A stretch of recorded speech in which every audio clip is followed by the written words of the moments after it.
شوفوا هالمنظر. رح احط سلطة. بتجيبوا ملفوفة صغيرة وبتفرموها على هيدا الشكل. أنا عملت لكم إياها على شكل قلب لأني بحبكم كتير. خلونا نعمل الأكلة مع بعض، تعالوا لشوف. شقفة جزرة صغيرة نبرشها كمان عندي فوق الملفوفات. رح احط معهم هلا 3 معالق او 4 معالق مايونيز كبار. هيدي السلطه صدقوني بس تعملوها بتحسوا حالكم عم تاكلوا سلطه الكي اف سي. اكيد كلياتكم بتعرفوا سلطه الكي اف سي او الكنتاكي، شي ولا اطيب من هيك. هي صار عندي انا 4 معالق مايونيز او الثالثه هي الرابعه. هي انا بحب المايونيز فيها يكون كتير لحتى بتحسوها بيعطيها جوسي وطيابه ولا اطيب. عملوا لايك للفيديو لنكمل. هلا حضيف عليه هون ملعقة سكر تكون كبيرة. تمام، حطوا لها ملعقة سكر كبيرة، وإذا بدكم كمان لتطلع أطيب وأطيب أنا رح أحط لها ملعقة ونص من السكر. أوكي، رشة صغيرة من الملح، هيك بتكسر طعمتها وبتعطينا طعمة شهية جدا.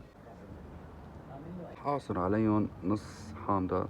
طبعا هلا الحامض ما عم يجي فيه مي لأنه مش موسمه هلا، فرح حاصر عليهم حامضة كاملة طبعا بدون بذر.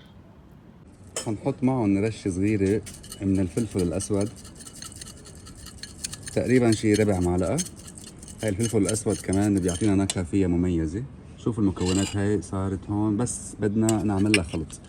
فهلا هنقول بسم الله ونبلش نخلط كثير منيح. طبعا إذا بإيديكم تلبسوا كفوف يفضل أحسن من المعلقة. حبيت البطاطا عندي كمان صاروا جاهزين، لأنه السفرة بدون بطاطا ما رح تطلع طيبة. شوفوا كيف قصيتهم بهيدي الطريقة مختلفة عن العادة. طبعا في بيناتهم أشكال مختلفة، عملتهم على 3 أشكال. لا الزيت عندي هون صار مثل النار، وهلأ حبلش سقة اللحمات. شوفوا هون اللحمة عندي إياها بتشهي. هاي اللحمة أنا عاملها عند اللحام، متبلها بس بملح وفلفل أسود بدون كعك بدون أي شيء. شوفوا هالمنظر. طبعا عندي هون الهمبرجر استوت. طب ما اخذت معي على النار وقت كثير، دقيقتين على هاي الميلة ودقيقتين على الميلة الثانية. عندي الزيت هون صار كثير حامي، رح نبلش نسقط البطاطا.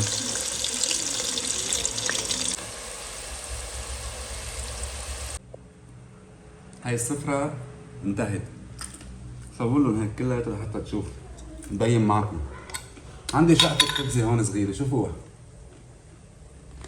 مايونيز بدي احط لها اجباري. ما حدا يقول لي يكتب لي بالتعليقات في مايونيز بقلب السلطه. انا بحبها هيك تكون عم تنقط من تحت. طيب اخذت هلا معلقتين مايونيز. ركزوا معي بالفيديو كثير منيح. هون عندي السلطه يلي عملناها مع بعض، رح اخذ معها معلقتين يكونوا كبار، رح احطهم عليها. عندي هون اللحمه. هلا حياخذ اللحمه بدون شوكه وبدون سكينه مثل ما هي، افتحوها هيك بالنص وقولوا بسم الله. روعه روعه. اللحمه مثل ما قلت لكم على التتبيله، ما بدي احط لها كعك او بيض او اي شيء، بس ملح وفلفل وعملوها على الخشن. عندي انا هلا اللحمه هون قطعتها على هيدا الشكل، وبرجع عندي هون الكاتشب. هاي الكاتشب احط شويه كاتشب عليها او كتير كاتشب، بس بعد ما انتهت. ليكو شو عندي هلا البصله، حطوا لها بصله هنديه. حطوا لها بصله هنديه ورجعوا حطوا لها حبه البندوره حبه، وهي حبه ثانيه كمان، او خليها حبه وحده لانه فيها كاتشب. بيرجع عندي شوفوا هاي الحبه اللي هون. اسمعوا اسمعوا ان شاء الله تبين صوت القرشه. وصلت. حبات البطاطا يا ويلي. برجع شو بعمل لها؟ بس هيك او رشه ملح صغيره كمان. شوفوا هالمنظر. عامل لها هيك وهيك وهيك وهيك وهيك. طلعت عندي احلى صاروخ. هذا هو الصاروخ المزبوط. بس ما انتهت بعد. تعالوا شوف شو بدي اعمل. شوفوا شو بدي اعمل. هيك رح احط سلطه، وراح ارجع احط عندي شويه كاتشب كمان عليها من فوق. خليني استعمل هذا الجديد. او بدنا بعد فيه شوي، بعد فيه لحظه. ها حطينا شويه كاتشب.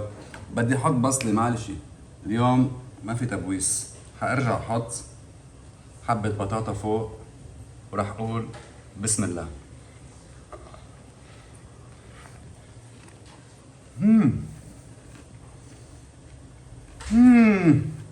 دمار. ما حدا يقول لي همبرجر السوق ابدا، هاي الهمبرجر مزبوطة وطيبة والعربية، فجربوها واعطوني رأيكم، وصحتين وهنا للجميع.